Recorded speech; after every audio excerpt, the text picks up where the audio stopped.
जय हिंद दोस्तों। आज की क्लास में हम सॉल्व करने वाले हैं कक्षा 10वीं का गणित और प्रश्नावली 6.3 और सवाल नंबर 3 को। तो आइए सवाल नंबर 3 को हम बिल्कुल आसान तरीक़ा से सॉल्व करेंगे। तो आइए सॉल्व करते हैं। देखिए तो सवाल नंबर 3 में क्या लिखा हुआ है, समलंब ए बी सी डी जिसमें ए बी समांतर डी सी है के विकर्ण ए सी और बी डी परस्पर ओ पर प्रतिच्छेद करते हैं।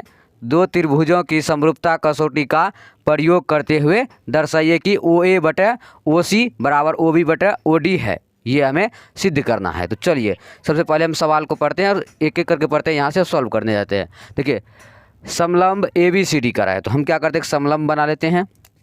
यहाँ से एक ये हम यहाँ पे बना लेते हैं।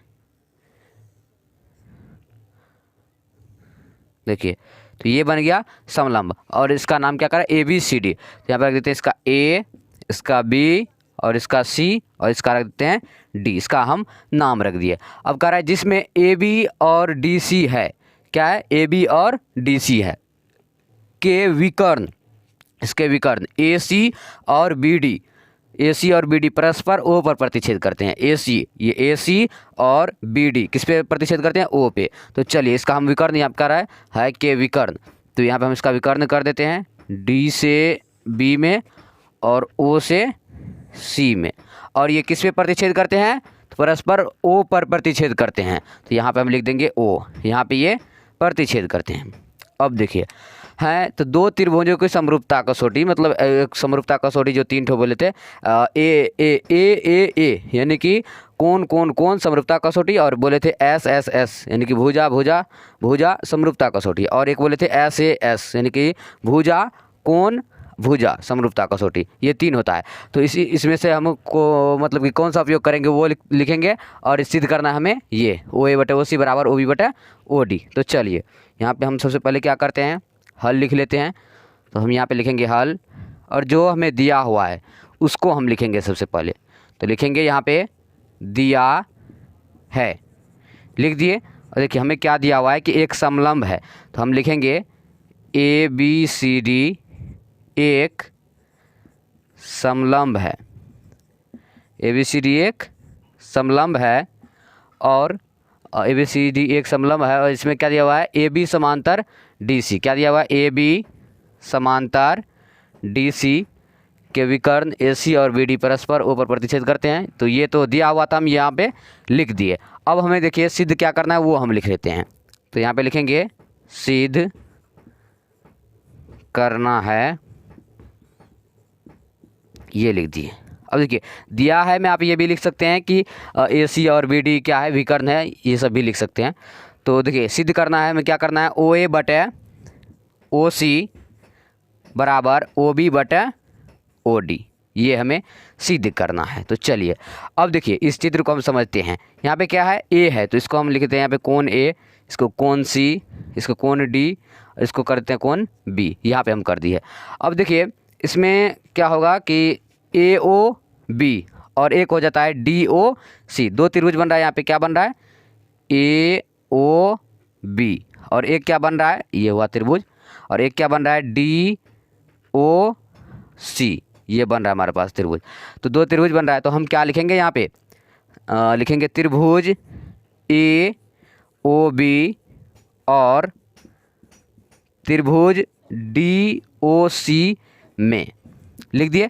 इसमें क्या है कि देखिए ये जो ए है ये किसके बराबर में है, सी के बराबर में। कोण ए जो है किसके बराबर में है, कोण सी के बराबर में। कैसे है, क्योंकि ये इसका एकांतर कोण है। किसका है, एकांतर कोण है। तो हम यहाँ पे लिख देंगे कि कोण ए जो है वो किसके बराबर है, कोण सी के। और कैसे है, तो एकांतर कोण से। तो हम यहाँ पे लिख देंगे एकांतर कोण, ये लिख देंगे हम एकांतर कोण। और दूसरे में क्या है, ये जो बी है इसका एकांतर कोण क्या है, डी है। तो हम लिखेंगे कोण बी बराबर कोण डी, ये भी क्या है, तो एकांतर कोण से है। तो लिखेंगे एकांतर कोण, लिख दिए। उसके बाद ये आप देखिए यहाँ पे जैसे ओ जो है डी ओ सी यानी इसमें आ रहा है और ए ओ बी इसमें भी आ रहा है, मतलब इसका जो है ये भी क्या हो जाएगा, इसका जब ओ होगा कोण ओ, तो इसका भी कोण ओ हो जाएगा। क्यों होगा? क्योंकि ये तो एक अंतर कोण है, ये क्या होगा? सम्मुख कोण होगा। क्या होगा? सम्मुख कोण। इसका ओ है तो इसका भी ओ होगा। तो हम लिख देंगे कोण ओ बराबर कोण ओ किससे हुआ? सम्मुख कोण से। हम यहाँ पे लिख देंगे सम्मुख कोण से, लिख दिए। अब देखिए, अब यहाँ पे आप समझिए कि इसमें क्या है, तीनों कोण बराबर है। क्या है? तीनों कोण बराबर है। तो हम जब इससे पहले पढ़े थे, क्या पढ़े थे कि ए समरूपता कसौटी जब रहता है तो इसमें सभी कोण बराबर होता है, और एस इसमें जब भुजा रहता है तीनों बराबर तो हम लिखते हैं एस समरूपता कसौटी। और तीसरा होता है एस जब दो भुजा और एक कोण होता है बराबर, तो हम उसमें लिखते हैं एस समरूपता कसौटी। इसमें क्या है कि तीनों कोण बराबर है, तो हम क्या लिखेंगे? ए समरूपता कसौटी। तो हम यहाँ पे लिखते हैं, इसको मिटा देते हैं यहाँ पे और लिखते हैं तीनों कोण बराबर है, तो लिखेंगे ए। तो ए का मतलब क्या होता है? कोण कोण कोण। तो हम यहाँ पे लिख देते हैं क्लियर, कोण कोण कोण समरूपता, लिखेंगे समरूपता कसौटी से, समरूपता कसौटी से।